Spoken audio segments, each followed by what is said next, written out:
என்னாலும் வாழ்க.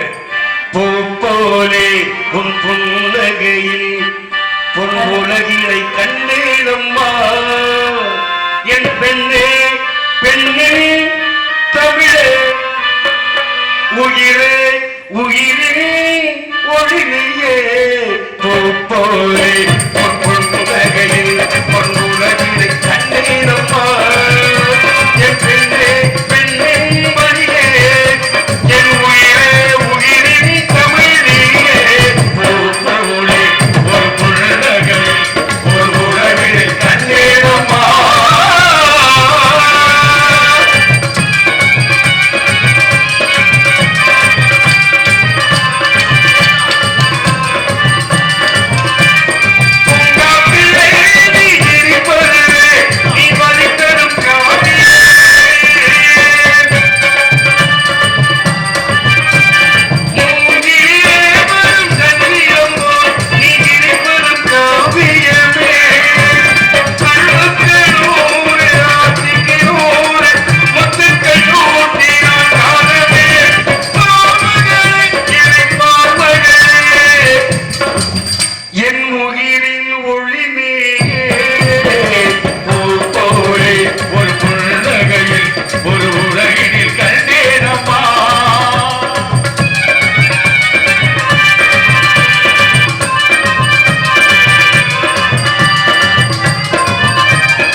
சில கேள்விகளை கேட்கலாம் என்ற ஒரு எண்ணம் வருகிறது. தமிழ் மூலமாக கேட்கலாமா? பேரறிவின் பிறப்பிடமே இனிது இனிது ஏகாந்த மனித அதனிமினிது ஆதிய பொழுதல் அதனிலும் இனிது அறிவினரே கனவிலும் நினைவிலும் இப்படி காண்பதுதானே அப்படின்னு இருக்காங்க. அது மட்டுமா? வள்ளுவந்தனை உலகினிக்க தந்து வாழ்ப்புகள் கொண்ட தமிழ்நாடு, நெஞ்சைகளும் சிலப்பதிகார மணி ஆரம் படைத்த தமிழ்நாடு, கல்வியில் சிறந்த தமிழ்நாடு புகழ் கம்பன் பிறந்த தமிழ்நாடு, 10,000 கவிதைகளை முத்தாக அள்ளி கொடுத்த சத்தான கம்பனுக்கு ஈடு இன்னும் வித்தாகவில்லை என்ற பாடு என்று கவி சக்கரவர்த்தி கம்பனின் தமிழ் எந்த அளவிற்கு இந்த உலகத்தில் நிலையானதோ அதை போல உங்களுடைய ஆசீர்வாதமும் எனக்கு நிலையானதாக இருக்கு. கம்பனுக்கு முன்னாலே தமிழ் வந்தது. தமிழ் எப்ப உற்பத்தி ஆனது, எப்படி வந்தது என்று எவனுக்குமே தெரியாது. எந்த கவிஞனுக்கும் தெரியாது, எந்த புலவனுக்கும் தெரியாது. அதெல்லாம் கல் தோன்றி மண் தோன்றா காலம் அதில இருந்து முன்னோர் வழிவந்த மூத்த தமிழ். அப்ப முன்னோர்னா யாரு? அதான் பொதிகை மலை உச்சியிலே புறப்பட்ட தமிழ். என்ன கண்ணதாசன்? பொதிகை மலை உச்சியிலே புறப்பட்ட தமிழே பொங்க வீரை ஆடி வரும் கண்ணியிளமையிலே மதியறியா சிறுமியிடம் தமிழ் பாட வந்தேன் கலைமன்றத்தில் துணை நின்று வாழ்த்துவாய் தாயே அப்படின்னா. அப்ப கம்பன் அப்படின்னா கம்பன் தன்னை நீங்க சொன்னீங்க, வள்ளுவன் தன்னை உலகிற்கே தந்து வாழ்வுகள் உண்ட தமிழ்நாடு. ஏன் வள்ளுவருக்கு இவ்வளவு பெருமை? உலகத்திலேயே சக்கரவர்த்தி அப்படிங்கிற கம்பன் வீட்டு கட்டுத்தரையும் கவி பாடும் என்பது எல்லாருக்கும் பொருந்தாதல்ல. கட்டுத்தரை என்பது உயிரற்றது. அந்த கம்பன் வீட்டு கட்டுத்தரையே கவி பாடுகிறதே, அதனாலதான் அவருக்கு கவி சக்கரவர்த்திங்கிற பேர். சக்கரவர்த்தி அப்படிங்கிற பட்டம் மன்னர்களுக்கே உரித்தானது. கம்பன் வீட்டு கட்டுத்தரையில வேலை பார்த்தா ஒரு பெண்மணி அள்ளி போடுவாங்க இல்லையா? ஆமா, அவர்கிட்ட கூட அந்த கம்பனுடைய ஞானம் சென்றடைந்தது. கம்பள சோமாசி அப்படின்னு ஒரு புலவர் கம்பளை பார்க்க போறாரு. வட்டமடி போலிருக்கு வன்னி கொடிதாபம் கொட்டுவார் கை நீண்டு கூத்தாடும் சுட்டால் அம்பல சோமாசி சுட்டால் அழகரா வேணும் அம்பல சோமாசி. அம்பல சோமாசி ஒரு நாள் விடுத்தேன் இன்று போய் என்ன கம்பன் வீட்டு கட்டுத்தர கவிபாடுற. ஏன்னா இந்த அம்மா என்ன சொல்றான்னா, இவர் போய் கேட்கிறாரு, கம்பனை பார்க்க போறாரு. ஐயா இங்க வந்திருக்கிற கூட்டம் கூட அவரை பார்க்கத்தான் வந்திருக்கு, கொஞ்சம் பொறுமையா உட்கார்ந்து நீங்க பார்க்கலாம்னு சொல்ல.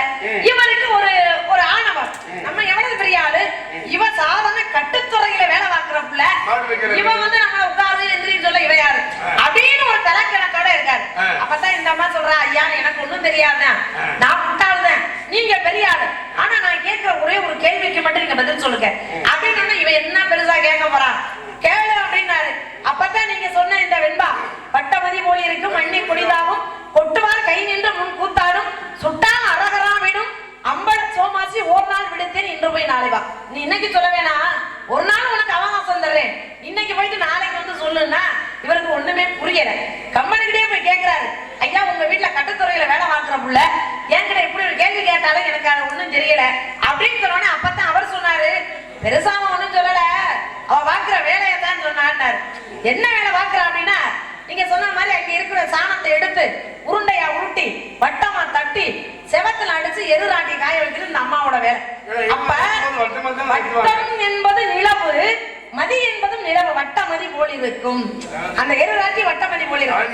தட்டி தட்டினோம்னா வட்டமா தான் தட்டுவாங்க, வட்ட மதி போல் இருக்கும். மதி என்றால் நிலவை போல இருக்கும்.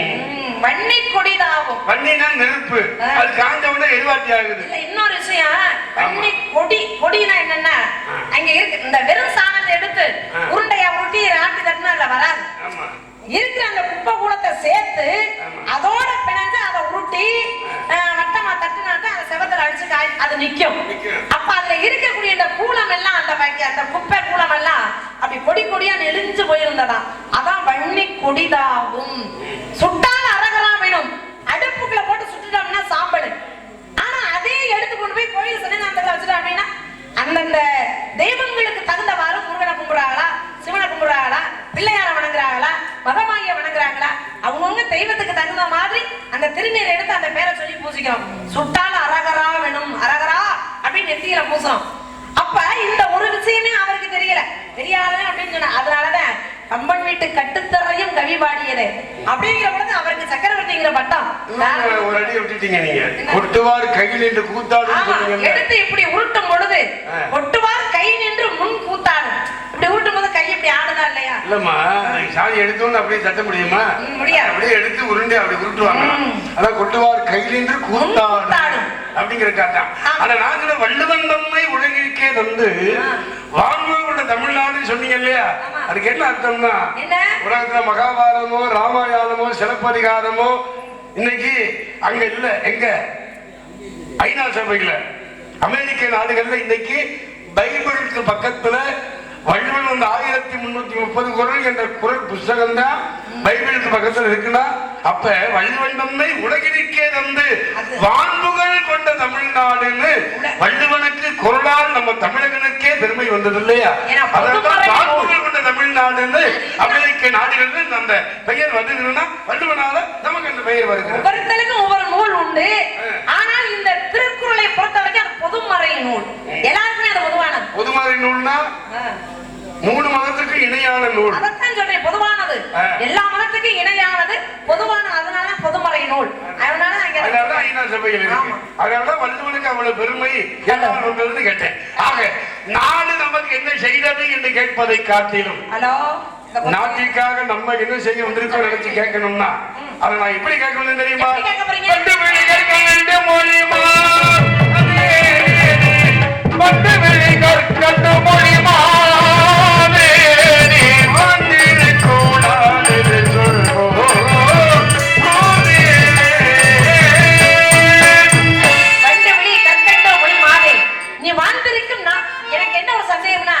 ஒரு பெண்ணோட விழிகை மான் விழி, மீன் விழி, கயல் விழி அப்படின்னு கவிஞர்கள் வந்தீங்கன்னு நம்ம பார்த்திருக்கோம். ஆனா முதல் முறையாக, அதுவும் புது முறையாக ஒரு பெண்ணோட விழியை வண்டு விழியும் வர்ணிக்கிறீங்கன்னா அது நீங்களா தான் இருக்கும். கண்டிப்பா இதுல ஏதோ ஒரு கருத்து இருக்கு அப்படிங்கிறதுனால ஒரு கருத்து நான்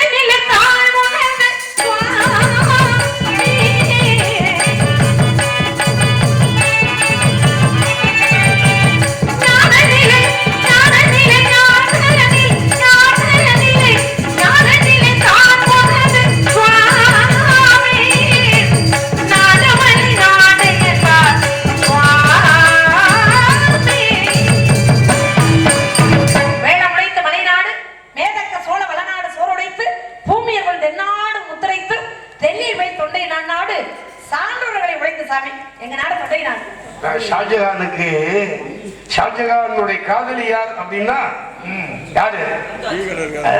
மும்தாஜ். அவளுக்காகவே தாஜ்மஹாலை கட்டினார் இல்லையா? அப்ப மும்தாஜ் என்ன பண்ணாலும் தேநீரை அப்படி கோப்பையில அப்படி ஊத்தி கொடுக்கும் போது இப்படி பார்த்தானா யாரு? மும்தாஜ். அந்த பார்க்கும்போது அந்த குவளையில 2 வண்டு கிடந்தான், கருவண்டு வண்டு கிடக்கு. அப்படி கீழே ஊத்திட்டு பார்த்தா வண்ட காணாம். அது சரி. என்னடா வண்ட காணன்னு பார்த்தா அவனுடைய கண்ணுடைய விழிதான் தண்டை போல இருந்துச்சான். அதனாலதான் ஷாஜகான் சொன்னார், கண்டும் குந்தன் வண்டு விழி நானுமோ. எந்த புலவன் எழுதுன்னு சொன்னீங்கல்ல, ஒரே ஒரு புலவன் எழுதினா, ஒரு முயலை ஒரு நாய் நடுவிக்கிட்டு போச்சான். குறிப்பிட்ட எல்லையில காலை வச்ச உடனேயே திருப்பி அந்த முயல் நாயை வரடிச்சான். அந்த இடம்தான் பாஞ்சாலம் குறிச்சிடான். கட்டாய கோட்டை அப்படின்னா அதான் வீரம் விளைந்த மண்ணு அப்படின்னு பாஞ்சாலம் குறிச்சியை சொல்லும் பொழுது அந்த மாதிரி அப்படிதான் சொன்ன. இன்பம் பொங்கும் வெண்ணிலா வீசுதே தென்றல் உன்னை சொந்தமாய் தீண்டதே உன்னை கண்டு எந்த வண்டு விழி நானுமோ எந்த புலவனும் பாடல. அப்ப ஒரு புலவன் பாடிக்கிறா இல்லையா? மான்விழி, சேல்விழி, கையல்விழி இப்படி சொன்னவே வண்டு விழியும் பாடியிருக்காருன்னா வண்டு விழியும் பாடியிருக்காருல்ல. அற்புதமான விஷயம். இது வரைக்கும் யாரும் சொல்லியிருக்க மாட்டேன். அதே நேரத்துல நான் சொல்றேன் வண்டு விழி பாடினது ஏன் இது வரைக்கும் யாரும் சொல்லல. உண்மைதான் அது. வண்டு விழின்னு இது வரைக்கும் யாருமே பாடலையே அப்படின்னு கேட்கும் பொழுது எப்படி ஒரு பாடல் இருக்குன்னு யாரும் சொன்னாங்க. ஆராய்ந்து பார்த்தேன். இருந்தாலும் பாருங்க, மான்விழி, சேல்விழி, கையல்விழி அப்படின்னு எல்லாமே சொல்றாங்களே, ஏன் வண்டு விழின்னு வள்ளி கேட்கிறாளே, அவளுக்கு பதில் ஆன்சர் சொல்லணுமே அப்படின்னு பல புத்தகங்களை பார்த்தேன். பல பாடல்களை சிந்தனைக்கு கொண்டு வரும் பொழுது இந்த பாட்டு வந்து விழுந்தது. சரி, உங்களுக்கு சொல்லவா வேணும்? பாட்டுக்கு பஞ்சமாங்க அப்படின்னு சொல்லும் பொழுது அப்ப புலவன் கவிஞன் வண்டுக்கு ஓமானமா? வண்டு விழி நானுமோ? உன் வழி என்னை பார்த்தோட நான் இதுனா நாணப்படுமோ வெக்கப்படுமோ? தலைவர் பாடுவார் நாணமோ அப்படி பாருங்க. அந்த மாதிரி நாணம் என்பது பெண்களுக்கே உண்டான இலக்கணம். அந்த இலக்கணத்தை நீங்க சொன்னது நாடு, தொண்டை நாடு, ஊரு சிறுகுடி எனும் சிற்றூர், நிலம் குறிஞ்சி நிலம், அப்படி தப்பிடமும் போய்கிட்டே இருக்கு. தந்தை மகன் நம்பி, தாய் மகன் நங்கை மோகினி, செய்ய வந்திருப்பார் ஆவல், அமைந்திருப்பது அரண், அடைந்திருக்கும் பருவம் மங்கை பருவம். பெண்களுக்கு எத்தனை பருவம்? 7 வகை பருவம். என்னென்ன பருவம்? பேதை, பெருமை, மங்கை, மடந்தை, அறிவை, தெரிவை, பெரியமை என்று சொல்லக்கூடிய 7 வகை பருவம். நீ அடைந்திருக்கும் பருவம் அதுதான் மங்கை பருவம். கல்யாணம் ஆயிடுச்சாப்ப? இல்லங்க. இல்லையா? இல்ல. பருவ காலத்தை வீணாய் வாழாக்கி விடலாம் அம்மா.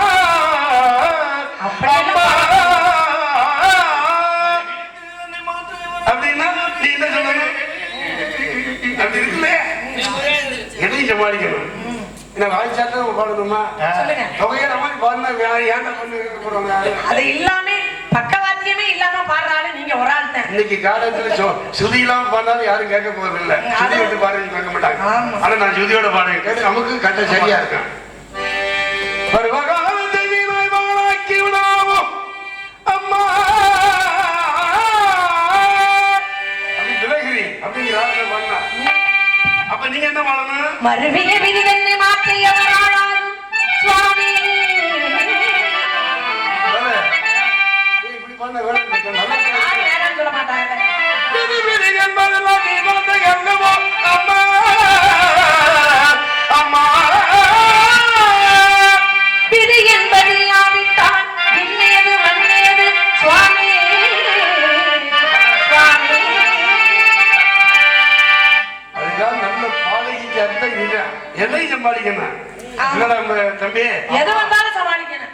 அதே நேரத்தில் நல்லா எனக்கு சமாளிக்கிறதுனா கொஞ்சம் சிரமம் தான். ஏமா அது நல்லா இருக்குமா?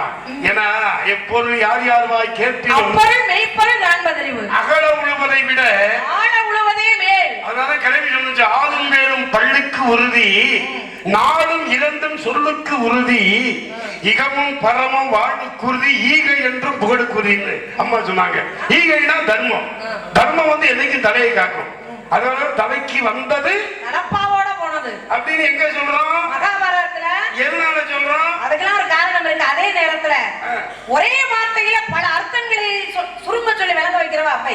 எப்படி? சோழ மன்னனுக்கு பிறந்த நாள் விழா. எல்லா நாட்டு மன்னர்களும் வந்து போயிருக்காங்க. ஆனா இந்த அம்மா கிட்ட எதுவும் இல்ல. இந்த போனவங்க எல்லாம் காசு பணம் பொன் பொருள் பரிசு நிறைய கொண்டு போறாங்க. இந்த அம்மா கூழுக்காக பாடு போவல் தானே. வெறும் கையோடு போய் அந்த மன்னனை பார்த்த மன்னா வரப்புயர அப்படின்னா சொல்லிட்டு உட்கார்ந்துட்டா. இந்த காசு பணம் நிறைய கொண்டு போனாங்க. அவங்க அரச பொறுத்தல பேச ஆரம்பிச்சிட்டாங்க. என்ன நம்ம இவ்வளவு கொண்டு வந்திருக்கோம், இந்த கிழவி வெறும் கையோட வந்து வரப்புயரான்ட்டு உட்காந்துட்டாலே, அப்ப இவளுக்கும் ஒரே இடம் நம்மளுக்கும் ஒரே இடமா அப்படின்னு பேசுறோன்னே அப்பதான் இவன் என்ன சொன்னான்னா, வரப்புயரம் அப்படின்னா என்ன அர்த்தம் தெரியுமா? வரப்பு எப்பொழுது உயரும், நம்மளுக்கு நீர்மட்டம் அதிகமா தண்ணி அதிகமா வேணும் அப்படின்னா மண் அள்ளி வச்சு வரப்ப ஒசத்தணும். அப்ப வரப்புயர நீர் உயரும், நீர் உயர நெல் உயரும், நெல் உயர ஒரு குடி உயரும், அந்த குடி உயர்ந்தால் கோன் உயரும், கோன் உயர்ந்தால் இந்த உலகமே நல்லா இருக்கும். இந்த உலகமே நல்லா இருந்தா அந்த உலகத்துக்குள்ள நீங்களும் நல்லா இருக்கலாம், நானும் நல்லா இருக்கலாம். அப்ப இந்த ஒரு வார்த்தையை எவ்வளவு விஷயங்களை வச்சா பார்த்தீங்களா? இதான் அகல உழுவதை விட ஆழ உழுவதை ஒரு வார்த்தை சொன்னாலும் அது திருவார்த்தையா சொன்னாங்க நம்ம. அதனாலதான் அன்னைக்கெல்லாம் ஆதிச்சூடி அரஞ்சை வரும்பெல்லாம் இருந்துச்சு. இப்ப இல்ல. இன்னைக்கு உள்ள பள்ளிக்கூடத்துல புத்தகத்தை காணா, புத்தகத்துல இருந்து எடுத்துட்டாங்க. அந்த மாதிரி ஓதாமல் ஒரு நாள் ஒதுக்க வேண்டாம் நாங்க அம்மா கிழமை. ஒருவரையும் வரலாற்று சொல்ல வேண்டாம், மாதாவை ஒரு நாள் வளர்க்க வேண்டாம் அப்படின்னு வள்ளலாருக்கு அது கொஞ்சம் வெறுப்பாயிருச்சு. ஏன் வேணாம் இந்த அம்மா சொல்லணும்? வேணும்னு சொல்லலாமே, வேணாம் என்பது அமங்கலமான வார்த்தை இல்லையா? வேணும் சொல்லலாம் இல்லையா? அப்படிங்கிறதுக்காக தான் வள்ளலார் பெருமான் சொன்னாரா, பொறுமையிடம் நினைந்து திரு மலரடி நினைக்கின்ற உத்தமதம் உறவு வேண்டும். பொறுமையுடன் நினைந்து திரு மலரடி நினைக்கின்ற உத்தமர்களிடம் உறவு வேண்டும். உள்ளொன்று வைத்து புறமொன்று பேசுவார் உறவு கல்வாண்மை வேண்டும்.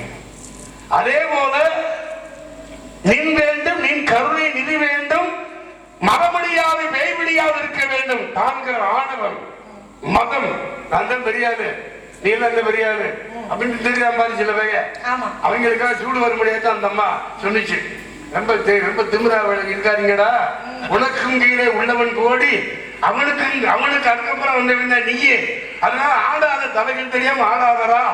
அத மதம் அடியாது பேய் பிடியாது இருக்க வேண்டும்னா அது மதம் என்ற அந்த ஆணவ பேய். உலக பேய் எத்தனை பேருக்கு இருக்கு தெரியுமா? இன்னைக்கு உலகத்துல அந்த ஆணவ பேய் அழிக்கணும். அதை எப்படி அழிக்கிறது? சில பேருக்கு ஆணவ பேய் திட்டம் போட்டு திருடுற கூட்டம் திருடி கொண்டே இருக்கின்றது, சத்தம் போட்டு தடுக்கிற கூட்டம் தடுத்து கொண்டே இருக்கிறது. திருடாவிட்டால் திருட்டை ஒழிக்க முடியாது. அது திருட்டுக்கு மட்டும் இல்ல, இந்த ஆணவம் என்பது கூட அது அவங்களா பார்த்து மனசு வச்சு மாத்திக்கிட்டாங்க, அடுத்தவங்களால அடக்க முடியாது. கீழே விழுந்து எந்திரிச்ச உடனே மறுபடியும் என்ன மாதிரி முடியுமா அப்படின்னு சொல்ற ஆளுங்களை தானே பாக்குறோம். அதனாலதான் கண்ணதாசன் சொன்னதை போல உலகத்துல ஏற்றம் இறக்கம் எல்லாமே இரவு பகல் இன்பம் துன்பம் பிறப்பு இறப்பு ஜனனம் மரணம் நல்லது கெட்டது எல்லா ஆண்டு கொடுத்திருக்காங்க. ஏன் கொடுத்தாரு? பணக்காரனுக்கு ஒரு கவலை இருக்கு, ஏழைக்கு ஒரு கவலை இருக்கு. கவலை இல்லாத மனிதர் உலகத்துல யாரு இருக்காங்க? இல்லையே. பணக்காரனுக்கு என்ன கவலை? இருக்கிற சொத்தை எப்படி பாதுகாக்கிறது? அது ஒரு எந்த நேரத்துல திருட்டு பையன் வந்துருவானோ வீட்டுக்குள்ள அப்படின்னு அவன் நிம்மதியா தூங்க மாட்டான்.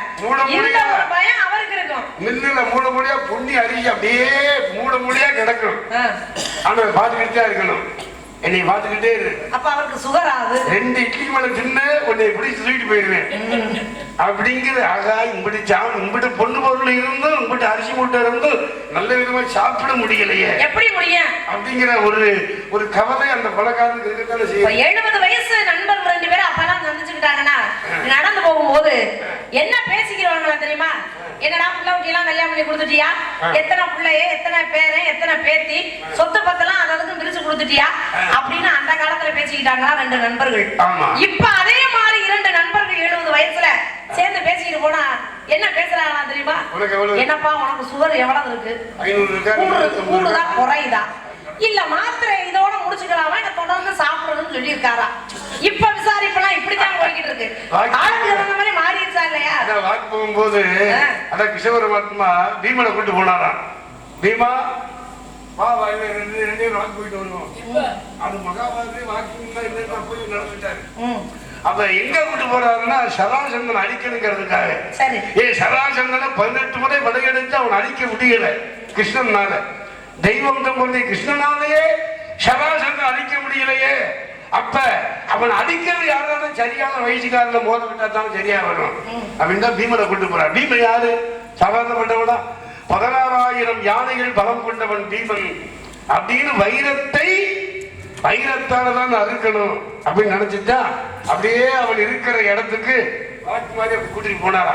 கூட்டிட்டு போயிட்டு பீமா நான் சொன்னால் இவன் தான்டா, இவனை தானே ரொம்ப நாளா இவனை இது பண்ணணும்னு ரொம்ப நாளா ஆசை, வெல்ல முடியல என்னால. எது பண்ணணும்னு? அதான் இவனை வென்று இவனுடைய ஆணவத்தை அழிக்க நான் நினைச்சேன். சரி, இன்னைக்கு ஒண்ணு வச்சுதான் அதை செய்ய போறேன் அப்படின்னு சொன்னான். அந்த மாதிரி இன்னைக்கு ஒன்னே வச்சு இந்த வள்ளி இந்த கனகவெங்கை பூங்குறவனை வைத்து உனக்கு ஒரு நல்ல காரியம் செய்ய நான் வந்திருக்கேன். இது வரைக்கும் நடக்கிறது பூராமே நல்ல காரியம் தானே. இனிமேல் நல்ல காரியம் என்ன இருக்கு? இந்த காலத்துல நல்ல காரியம்லாம் இருக்குமா? நீ நிறைய இருக்கோ? இந்த காலத்துல இன்னுமே தானே பெரிய நல்ல காரியம் நடக்க போகுது. அப்படி என்ன நல்ல காரியம்? ஏன்னா ஒரு வில், ஒரு சொல், ஒரு இல் அப்படின்னா ஆக பருவம் என்பது சித்திரமாகும், அதை பாதுகாக்க வேண்டியது பத்திரமாகும். அது வருவது ஒரு முறை சாத்திரப்படி, வர தவறிவிட்டால் உபத்திரமடி. வருமுன் காவாதால் வாழ்க்கை எரிமுன் வைத்தூர் போல கிடும்.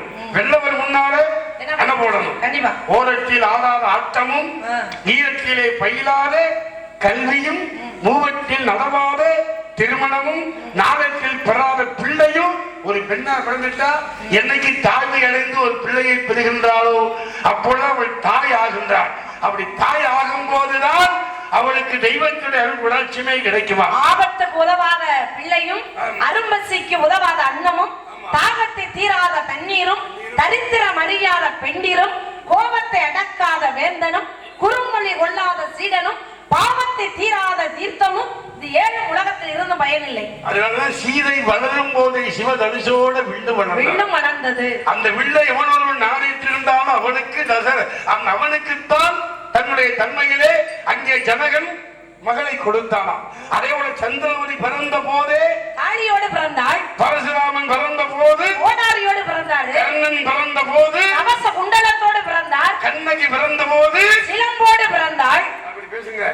அதே போல கனகவெங்கை பூங்குறத்தியாக நீங்க பிறக்கின்றதுனால பிறக்கும் பொழுது 5 பொருளோடு பிறந்தவள் வள்ளிம்பாங்க. ஆமா. ஆண்டிக்கு வாசி 5 குருடா போகலாமா? அது எப்படி ஆண்டிக்கு வாச்சாதான் அம்புடு எப்படி குருடா போகும்? ஆனா ஆண்டிக்கு வாசியம் போற 100 பேர் குருடனா போயிட்டான்ல. திருதராசனுக்கு மகனாக பிறந்தாங்க. பிறந்து என்ன பண்ண ஒரு பிள்ளை கூட கொல்லி வைக்கல. அதனால காந்தாரி சமைச்சா கிருஷ்ணனையே 100 பிள்ளைய கொண்டு விட்டியடா பாவி கிருஷ்ணா, இந்த 36 வருஷம் குலாதி நீங்க அனாதையா சாவடா அப்படின்னு அதுக்கு முன்னாடி ஒரு பறவை முட்டையிட்டு அழகாத்துக்கிட்டு இருக்கு. அந்த முட்டையில இருக்கிற முட்டையோட சேர்த்து அந்த எல்லா குஞ்சுகளையுமே கொன்னுட்டான். கொல்லல, சமயக்கார சமைச்சு கொடுத்தேன். ரிஷிவாதி வச்சுக்கிட்டே இருந்தேன். ஏன்டா இது என்ன பறவை என்னடா அது அப்படின்னு ஒவ்வொரு உயிரை கொல்லக்கூடாதுல. அந்த உயிரை கொன்னதன் பலனாகத்தான் மறுபடியும் எப்படி எல்லாம் நடந்தது. தொழில் தர்மத்துக்காக இப்படி கொடி கொள்றாங்க.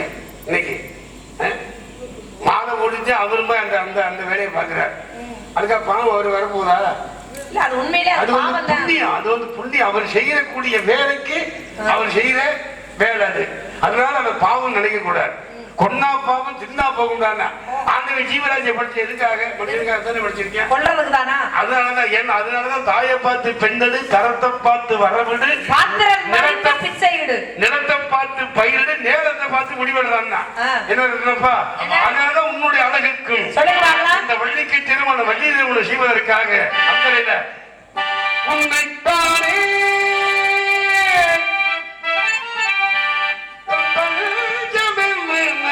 வந்து மானே வள்ளி மானே மானுக்கு பிறந்த மானே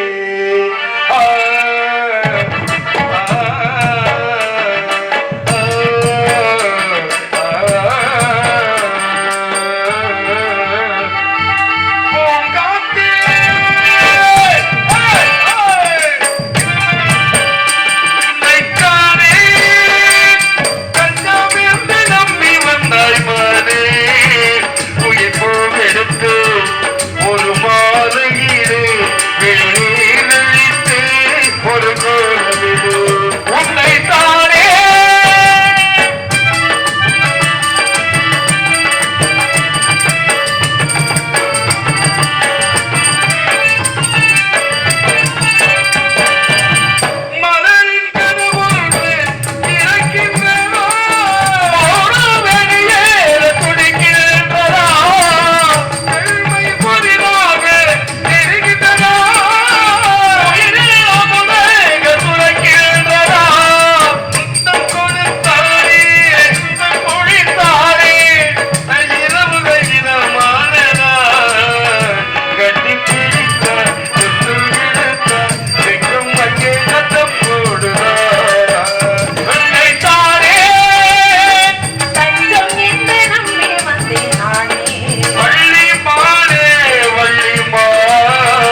உங்களுடைய வாழ்வு செழிப்பாகும். வேறு வரும் இல்லை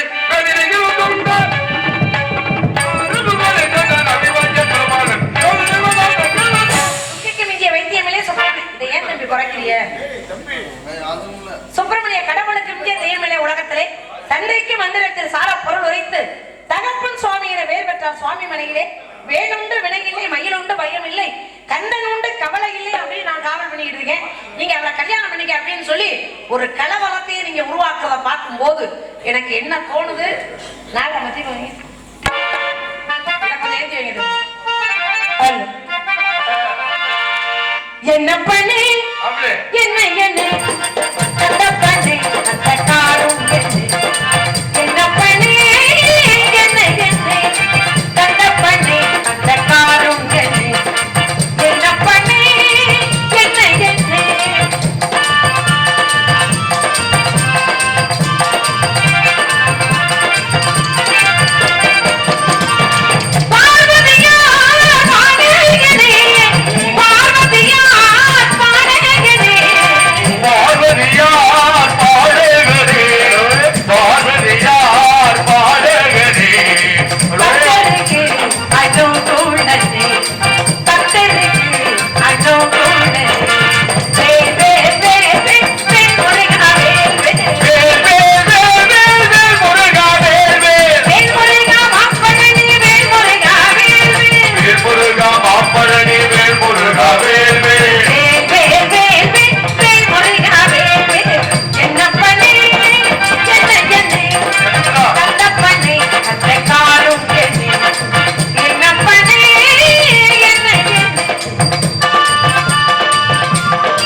பால் குடத்தை இறக்கி வச்சாச்சு.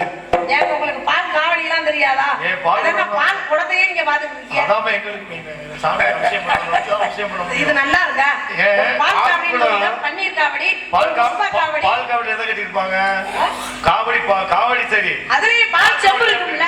செம்பு தானே, சரி செம்பாவே இருக்கட்டும். அடுத்தது அடிக்கடி அதையே பாருங்க, நல்லா இருக்கு. உலகத்துல கலப்படம் இல்லாத பால் என்ன பால்? என்ன பால்? தாய்ப்பால். அதைத்தான் சொல்றேன். அதனால அவர் எனக்கு திருமணம் செய்து கொள்ள விருப்பமில்லை. ஆகவே குட்டி கொடுப்பதும் முறையும் குட்டி குட்டி கொடுப்பதும் முறையும் ஓட்டமல் சொல்ல வந்து உமைக்கு நான் கிடைக்கும் கைப்பலும் செய்தலாகும் கற்று வந்தால் கைப்பலும் அருள் மணக்கும் ஐயனின் திருமருந்து நல்ல அறிவு கண்ணை திறந்து வைக்கும் அருள் மருந்து அன்பு வழியில் வாழ வைக்கும் குணமருந்து நல்ல ஆசியெல்லாம் உனக்கு மட்டுமல்ல எல்லோருக்கும் தருமருந்து. அதுதான் மந்திரமாவது நீரு பாண்டவர் மேலது திருநீரு சுந்தரமாவது நீரு சுந்தரவல்லி மணக்க போவது முருகனுடைய அருள் நீரு துதிக்கப்படுவதும் நீரு. அதனாலதான் அப்பேற்பட்ட திருவாலவாயான் திருநீருக்கு பெருமை சேர்த்த அந்த சிவன் பிள்ளையை தம்பி எத்தனைப்பா இந்த பொண்ண சரி உங்க தலைமையிலேயே நான் நாரத மகரிஷி என்பது உண்மையானா நாரதை மறைச்சு வச்சா செய்ய வேண்டிய காரியம் வரைக்கும் தடைபடாமல் செஞ்சிருக்கா இல்லையா? ஆமா. எந்த காரியமாவது நடக்காம போயிருக்கா? இல்ல. முருகனுக்கும் வள்ளிக்கும் கல்யாணம் நடக்கும் நான் சொல்றேன். நடக்கும் தான். இந்த புள்ள என்ன சொல்றது? நடக்காது. அப்ப நடக்கும் என்பா நடக்காது. நடக்காது என்பா நடக்காது. நடந்து விடும். நடக்காது. அவசரமா சொல்லக்கூடாது. எதிர்மறையா மணி 4 மணி கல்யாணம் நடக்காது. இன்பம்னா துன்பம், பிறப்புனா இறப்பு. அப்ப நடக்கும்னா நடக்காது. நடக்காதுன்னா நடக்காது. நடந்து விடும். கிடைக்கும்னா கிடைக்காது. கிடைத்து விடும். இது வந்து பிடிவாதம். இது வந்து பிடிவாதம். நீ பேசுறது பாவத்துக்கு மருந்து உண்டு, பெரிய பிடிவாதத்துக்கு மருந்து கொடுக்க முடியாது. தானா கனி சாப்பிட்டா கனி சாப்பிட நல்லா இருக்கும் பெண்ணு. தடி கொண்டு அடிச்சு கனி வச்சு சாப்பிட்டா நல்லா இருக்குமா? பெரிய தலவாழை இலை போட்டு 16 வகை பதார்த்தங்களை வச்சு என்ன வச்சாலும் என்ன வச்சா சாப்பிடலாம். மனசு வச்சாதான் என்ன வைக்க ரெண்டாவது மனசு பிரயோஜனம். மனசு வச்சாதான் சாப்பிடலாம். பதார்த்தங்களை வச்சுட்டா சாப்பிட முடியாது. அதனாலதான் கூழானாலும் குளித்து குடி கந்தையானாலும் கட்டு. ஏன் அவன் சொன்னா குளித்து குடின்னு ஏன் சொன்னா? அது கூழாய்தான். நீ குளிச்சுட்டு நல்லா குளிச்சுன்னா இன்னும் பசி வந்தா ஆரோக்கியத்தோட. ஆரோக்கியமா கூழானாலும் பசியோட சாப்பிடு. அதனாலதான் பசித்து புசிடாண்டா. என்னதான் 16 பதார்த்தத்தை நீ சொன்ன மாதிரி ஆக்கி வச்சாலும் மனம் வந்தா தானே சாப்பிட முடியும். பசி வந்தா தான் சாப்பிட முடியும். அது தேவாமிரதமா இருந்தாலும் பசி இல்லாம சாப்பிட முடியுமா? வெகுளின் அருமை நெருவுக்கு வந்தாதான் தெரியும். முட்டையில கோழிக்கிட்டா வேதனை தெரியும். இல்ல தம்பி, ஆலக்குள்ள சிக்கன கரும்பு நசுக்கிட்டே ஆகணும். ஆலை சுத்தின பூடு ஆலக்குள்ள போயிட்டு நசிக்கணும்பா. இரும்பு இருக்கிற இடத்துல அம்மா சொல்லுவா, இரும்பு பிடிச்சவன் கையன் சும்மா இருக்குமா? எப்படி இருக்கும்? கரும்பை தேடி வந்த, அதாவது கரும்பை தேடி வந்த எறும்பு கரும்பை ருசி பார்க்காம போகுமா? கரும்பு கட்டோட இருந்தா எறும்பு எப்படி இருக்கு? கரும்பு இருப்பதுனால எறும்பு வருது. கரும்பு எறும்பு வேலை இல்ல. அது கட்டோட இருந்துச்சுன்னா அதை பெரட்ட கூட முடியாது. சில யானைகளை கட்டி தீனி போட முடியாது. சில யானைகளை கட்டணும்னா அதை தீனி போட முடியாது. அது வந்து 4ஆம் ஜாதி யானையா இருக்கும். அதனாலதான் அந்த யானையை பிடிக்கணும்னா எப்படி பிடிக்கலாம் தெரியுமா? அதெல்லாம் நிறைய இருக்கு, வேணாம் மணியாச்சு. அதனால காத்தான் சொன்னேன். காது நிலை அறிந்து இந்த இடத்திலே முருகனுக்குரிய முருகனை தம்பி ரத்தனப்பா இன்று பிரம்ம முகூர்த்தத்தில் வள்ளிக்கு முருகனுக்கு திருமணத்தை செய்வேன். இல்லையே நாரணம் அல்ல, அறிந்திருப்பது பிரம்ம முடித்தும் அல்ல.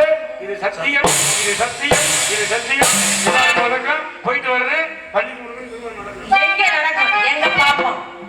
நீங்க எப்படி நீங்க நினைக்கிறது இன்னைக்கு நடக்குதா இல்ல நான் நினைக்கிறது நடக்குதா அப்படின்னு இன்னைக்கு பார்க்கதான் பார்த்து வந்து மாப்பிள்ளை வேணாம்ட்டிய. மாப்பிள்ளைக்கு பெண்ணோட போறேன். வீட்டு வர குளிர் ஏரியா வேற இருக்கு. அது நம்ம ஏரியால காந்ததுக்கு குளிர். என்ன மாப்பிள்ளைக்கு இப்ப என்ன பண்ண போறேன்னா என்ன கேள்வி? நான் பேசாம ஒண்ணு பண்ணலாம்னு இருக்கேன். என்னது? பெரிய அண்டாவுல வெந்நீரை நல்லா கொதிக்க வச்சு பாட்டு ஊத்திக்கிறது. இது வேற நான் எதுக்கு ஊத்திக்கிறேன்? ராமநாதபுரம் மாவட்டத்துல உத்தரகோசம் மங்கைன்னு ஒரு ஸ்தலம். அங்க இருக்கக்கூடிய சிவபெருமானுக்கு வெந்நீராட அபிஷேகம். அந்த சிவபெருமானுக்கு ஆதி ரத்தினேஸ்வரர் அப்படின்னு ஒரு பேரு. அப்ப ரத்தினப்பான்னு ஒரு பேரு அவருக்கு. பேசாம ரத்தினப்பா தலையில ஊத்தி அபிஷேகம் பண்ண போறேன். அப்படி பண்ணா இவர் தன்னால